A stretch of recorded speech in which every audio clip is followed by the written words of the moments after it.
কি ঘুম থেকে উঠতে ইচ্ছা করে না? কয়টা বাজে? স্বপ্নে কারে দেখতেছিলা? মাহফুজা ভাবিকে? প্রতিদিন যখন অফিসে যাও সে তো তখনই বাজার করে বাসায় ফিরে, তখন তো তাকে দেখো, এই দেখে স্বাদ মিটে না? আরে না, এত মানুষ থাকতে হবে মাহফুজা ভাবিলে কেন সবটা দেখবো? একটা কথা বলবা না, শুধুমাত্র তোমার জন্য আমার মেয়ের প্রত্যেকদিন স্কুলে যেতে দেরি হয়। তুমি তো দেরি করোই করো, আমার মেয়েরও দেরি হয়ে যায়। আজকে তো মনে হয় স্কুলে যেতে পারবে না। কিভাবে যে তুমি অফিস করো, তোমার অফিসের কথা নয় নাই বললাম, অন্য কথা হলে তোমাকে অফিস থেকে বের করে দিত। শুধুমাত্র তোমার বন্ধুর অফিস থেকে। তোমার বন্ধু তোমাকে কিছু বলে না? এখনো চাকরিটা টিকে আছে? এভাবে লাইফ চলে না। এই ওঠো ওঠো ওঠো, স্কুলে নিয়ে যেতে হবে। আমার মেয়েটা স্কুল আজকেও মিস করবে, তাড়াতাড়ি আসো। উফ, আগে বিদ্যুতের বিলটা কি দিয়েছিস? বাবা, বিদ্যুতের বিল তো ভুলে গেছি।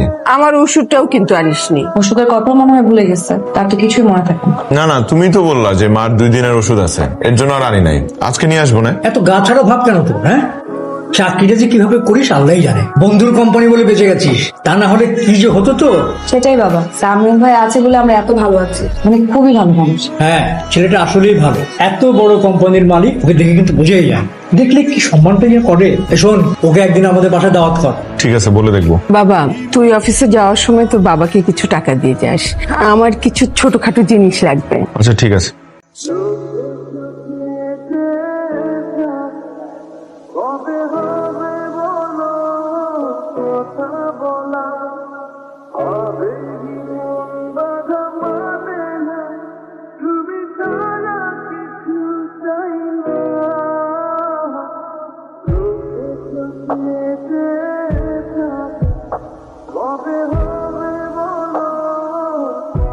এই 2টা ফাইল অ্যাকাউন্টসে দিয়ে দেন।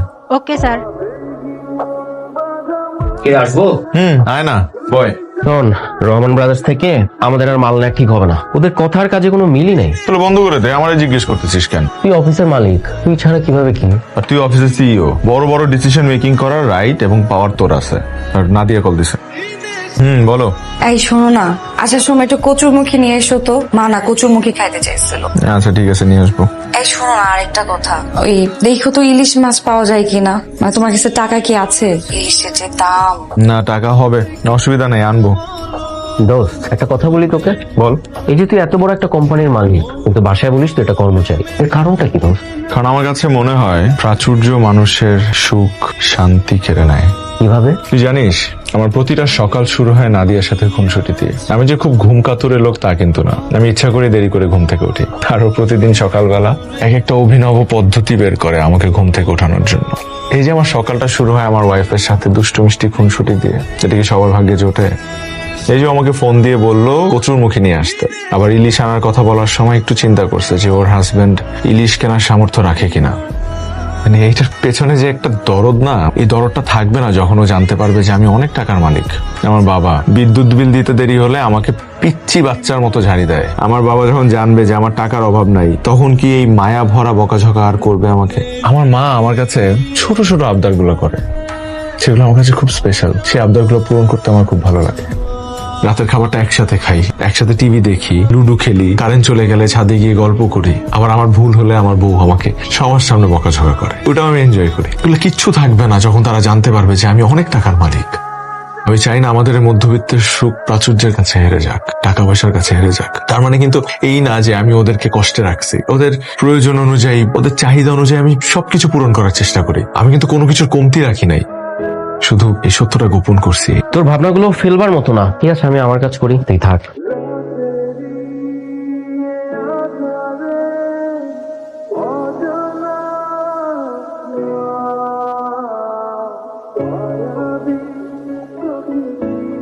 এগুলা কি নিয়ে আসছো? বাজার, তুমি যা জানতে বলছিলে সব নিয়ে আসছি। বাজার, সবজি, মাছ, এই পর্যন্তই তো আনতে বলছিলাম। এই গুড়া চিংড়ি কেন নিয়ে আসছো? রাতে কম দামে পাইছি তাই নিয়ে আসছি। তো তুমি জানো না বাসায় কোনো কাজের মেয়ে নাই, কেন নিয়ে আসছো এগুলা? এখন এই রাতের বেলায় মাছ কে কাটবে? তুমি কাটবা? তুমি কি ভাবছো আমি চিংড়ি মাছ কাটতে পারি না? আমি সব পারি।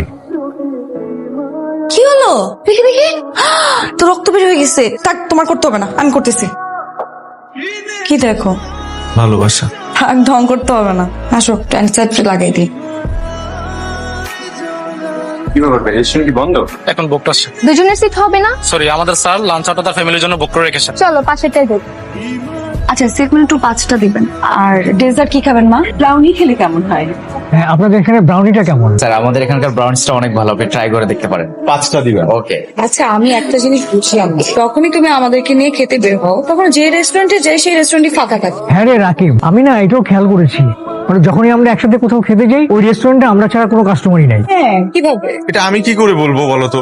লাকিলি হয়তো বা হয়ে যায়, তোমাদেরকে নিয়ে যখন খেতে আসি তখন অন্যরা কেউ খেতে আসে না, অথবা তোমাদেরকে নিয়ে যে রেস্টুরেন্টে খেতে আসি ওই রেস্টুরেন্ট অত একটা ভালো না, চলে না। কিন্তু এই রেস্টুরেন্ট দেখলে তো মনে হয় না যে চলে না, ভালোই চলার কথা। অনেক সুন্দর না? অনেক সুন্দর।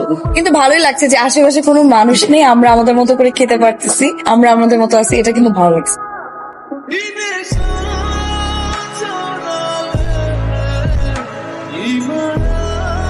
কি বলতেছেন ভাবি? মানে একটা সুন্দরী রমণী এসে আমার হাজবেন্ডকে রাস্তায় দাঁড়িয়ে কোটটাই পরাই দিয়ে নিয়ে চলে গেল। আমি তো আমার হাজবেন্ডকে চিনি, তাই না ভাবি? আমার হাজবেন্ড মেয়ে মানুষের আশেপাশে ঘেসতেই পারে না, ঘেসলে 100 হাত দূরে চলে যায় ক্লাব দিয়ে। ভাবি গো, পুরুষ মানুষের কোনো বিশ্বাস নাই, এরা বাইরে এক ভিতরে আরেক। আচ্ছা শুনেন, আপনি কি রাকিব ভাইয়ের মোবাইলের পাসওয়ার্ড জানেন? না জানলে কোনো অসুবিধা নাই, জেনে নেবেন। তারপরে ফেসবুক মেসেঞ্জারে ঢুকে চেক করে দেখবেন, কিছু না কিছু আপনি নিশ্চয়ই পেয়ে যাবেন।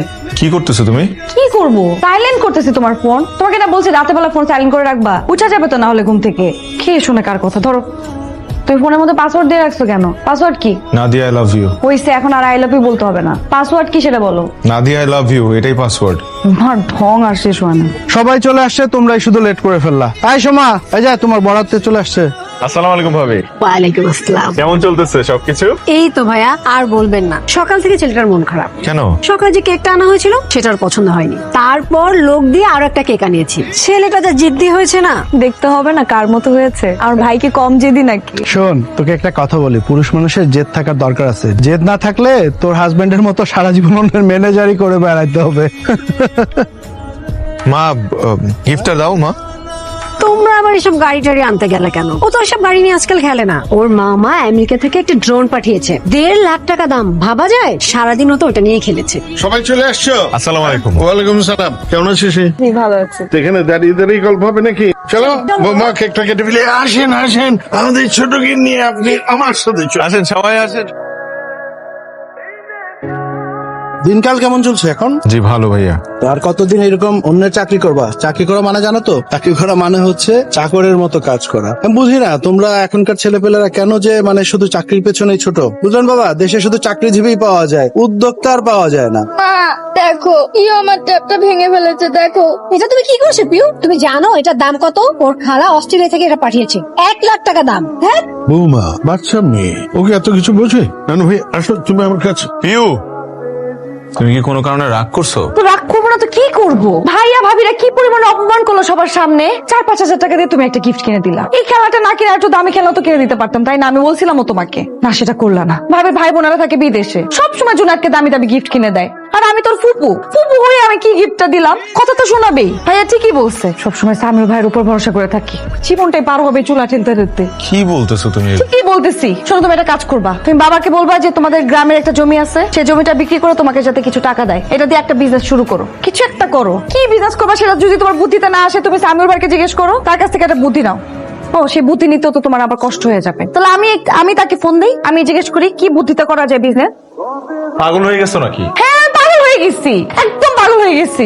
আমার আর মানুষের কথা শুনতে ভালো লাগে না। যখন প্রেম করতা তখন কত কথা শোনাইছো আমাকে, যে নাদিয়া তোমাকে আমি কোনোদিন কোনো কষ্ট ফিল করতে দিব না, আমার দ্বারা তুমি সবসময় ভালো থাকবা, সবসময় আমি তোমাকে সুখে রাখবো। এই আমার সুখ। ও লাগে না মানে কুলার। আমি তোমার হাত ছুঁয়ে কথা দিচ্ছি, আমি বেঁচে থাকতে তোমাকে কখনো কষ্ট পেতে দিব না। হয়তো শহরের উঁচু বিল্ডিং এ বড় ফ্ল্যাট, দামি গাড়ি কিনে দিতে না পারি, কিন্তু আমার ভালোবাসার অভাব কখনো তোমাকে টের পেতে দেবো না। হ্যাঁ বলো। তুমি নাকি নতুন একটা ট্যাব কিনে জোনাইদের জন্য পাঠিয়েছো? পাঠাইছি তো। কেন, কি হয়েছে? কি হয়েছে মানে? তুমি টাকা কোথায় পাইছো ট্যাব কেনার? আরে টাকা সামিউল দিছে। কালকে ঘটনা শুনে ও খুব রাগ করছে, বললো যে খেলতে গিয়ে ভাস্তি একটা জিনিস নষ্ট করে ফেলছে, এর জন্য এত কথা শোনানোর কি আছে। এটা ওর খুব খারাপ লাগছে, তাই ও আমাকে টাকা দিছে আর আমি টাকা দিয়ে একটা ট্যাব কিনে পাঠিয়ে দিছি। আমি জানতাম এটা সামিউল ভাইয়েরই কাজ হবে। তোমার বন্ধু ভাগ্য দেখলে যে কারো হিংসা হবে। কিন্তু একটা দুঃসংবাদ আছে, ভাইয়া তো মহা বিপদে পড়ছে। ওই যে চায়না থেকে কি না কি ইম্পোর্ট করতে চাইছিল, এজন্য তো বাড়ি মর্গেজ লাগছিল। তারপর তো সব প্রোডাক্ট এই কাস্টমসে নাকি আটকায় রাখছে, কন্টেনার নাকি কিচ্ছু বের করতে পারতেছে না। তুমি জানো 6 কোটি টাকার প্রোডাক্ট ছিল ওইখানে। তাহলে তো বড় বিপদ। মামা কি হয়েছে? মামা ওর সমস্যা, খারাপ লাগতেছে? হ্যালো নাদিয়া। আপনাদের বাচ্চার হার্টে একটা ছিদ্র আছে। হার্টে ছিদ্র মানে? হঠাৎ করে হার্টে ছিদ্র কোত্থেকে আসলো? না হঠাৎ করে না, এটা জন্মগত। বাচ্চা যখন ছোট থাকে তখন এগুলো পাওয়া যায় না। এবার আমার মেয়ের কি হবে? ঘাবড়াবেন না, আমাদের এখানে চিকিৎসার ব্যবস্থা আছে, কিছু খরচাপাতির ব্যাপার আছে। নাদিয়া, টাকার বিষয় বলবা? টাকাটা কিভাবে জোগাড় করবা তাই তো? ভাইয়ের কাছ থেকে তো চাইতে পারবো না, ভাইয়া তো নিজেই ডুবে বসে আছে ব্যবসা নিয়ে। কার কাছে চাইতে হবে? সামিউল ভাই আছে তো, এক সামিউল ভাই, তার কাছে চাইতে হবে, তার কাছে চাইতে হবে। না, আমি তুমি কি চাইতে পারবে না তাই তো? লজ্জা লাগবে তোমার কাছে চাইতে, তাই না? আচ্ছা চাইতে হবে না, এমনি সময় তো সবসময় চাও। এবার আমার মেয়ের অপারেশন তুমি চাইতে পারবে না, ওর চাইতেও হবে না। তোমার যদি এতই লজ্জা লাগে, এতই যদি তুমি কিছু করতে না পারো, আমি দরকার হলে তার সাথে কথা বলবো। আমি যাচ্ছি। ভাবি, পিউ এখন কেমন আছে? আলহামদুলিল্লাহ ভাইয়া। সামিউল ভাই, আপনি যে উপকারটা আমাদের করলেন, এই ঋণ আমরা কিভাবে শোধ করবো বলেন ভাই? ভাবি, আই এম সরি, আমি একটা কথা আপনার কাছে গোপন করেছি। ভাবি, আপনি যে প্রশংসা করছেন, যা কিছু বলছেন আমি করেছি, তার কোনো কিছুরই যোগ্য আমি না। আমি ওর জন্য কিছু করিনি, যা কিছু করার রাকিবই করেছে। মানে? আমি অনেকদিন ধরে একটা কথা আপনার কাছে গোপন করেছি, আজকে না বলে পারছি না। আপনি যে কোম্পানিটা দেখেন, সেই কোম্পানির মালিক আমি না, আমি কর্মচারী, রাকিব মালিক। সে যে এত বড়লোক ভাবি সেটা কাউকে জানাতে চায় না। কত কত মসজিদ মাদ্রাসা যে রাকিবের টাকায় চলে তার কোনো ঠিক ঠিকানা নেই। প্রায় 300 ছেলেপেলের ভরণ পোষণের দায়িত্ব নিয়ে নিয়েছে শুধুমাত্র রাকিব। রাকিব এগুলা? এটাই সত্যি, আপনার কাছে বিশ্বাস নাই হতে পারে, পুরো পৃথিবীর কাছে অবিশ্বাস্য লাগলেও এটাই সত্যি। রাকিব মধ্যবিত্ত জীবন চায়, মনে করে এত অর্থ, বিত্ত, বৈভব, প্রাচুর্য এই সবকিছু থাকলে ওর যে মধ্যবিত্ত জীবনের যেই লোভ, যেই সুখ, এই সবকিছু হারিয়ে যাবে। কি সুন্দর করে আপনারা সুখ দুঃখ ভাগ বাটোয়ারা করেন, এই কিছুই আর থাকবে না। রাকিব আসলে ভাবি মধ্যবিত্ত জীবনের যে আনন্দ, যে সুখ, সেটাই সবসময় পেতে চেয়েছে।